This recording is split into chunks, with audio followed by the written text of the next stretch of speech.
जय माई की। आज हम लोग होलिका दहन के विषय में चर्चा करेंगे। होलिका दहन कैसे मनाएं जो 1 साल तक हम लोगों के जीवन को सुखमय बनाए रखे। तो पहली तो ये जानकारी जरूर रखनी चाहिए कि जहाँ होलिका दहन हो वहाँ जरूर जाना चाहिए और पूरे शरीर को जरूर होलिका की अग्नि से सेकना चाहिए।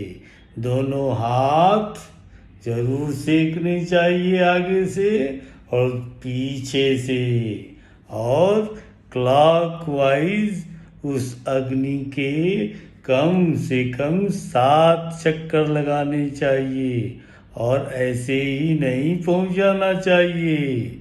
कुछ लकड़ी या गाय का उपला लेकर जाना चाहिए और उस गाय के उपले को और अग्नि को उस होलिका में समर्पित करना चाहिए।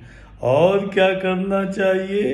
घर से पीली सरसों ले जाना चाहिए और अपने आप को ऐंच कर राइट क्लॉकवाइज ऐंच कर उसमें ज़रूर डाल देना चाहिए। घर में अगर बच्चे और स्त्रियां हो तो पीली सरसों को उनसे ऐंच कर ले जाना चाहिए कम से कम 3 बार और उस अग्नि में प्रवाहित कर देना चाहिए। ऐसे तो बहुत कुछ करना चाहिए।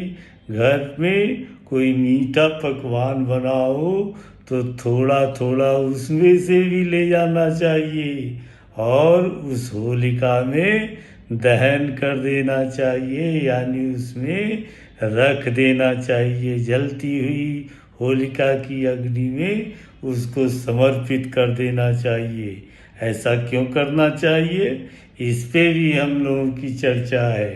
होलिका की अग्नि, सर्दी समाप्त हो गई और शरीर को उस अग्नि से तपाने से हम लोगों की जो ऑरा होता है और ऑरा में जो नेगेटिविटी होती है वो भी जल जाती है और फिर 1 साल क्या कहना है, पूरा ऑरा हमारा क्लियर होता है। और जानते हैं ऑरा शरीर का फर्स्ट लेयर है। शरीर की 7 लेयर होती है जिसमें ऑरा प्रथम लेयर है और ऑरा आपका अगर क्लियर है तो आपको मानसिक शांति मिलती है और स्ट्रेस फ्रस्ट्रेशन ये आपसे दूर रहता है।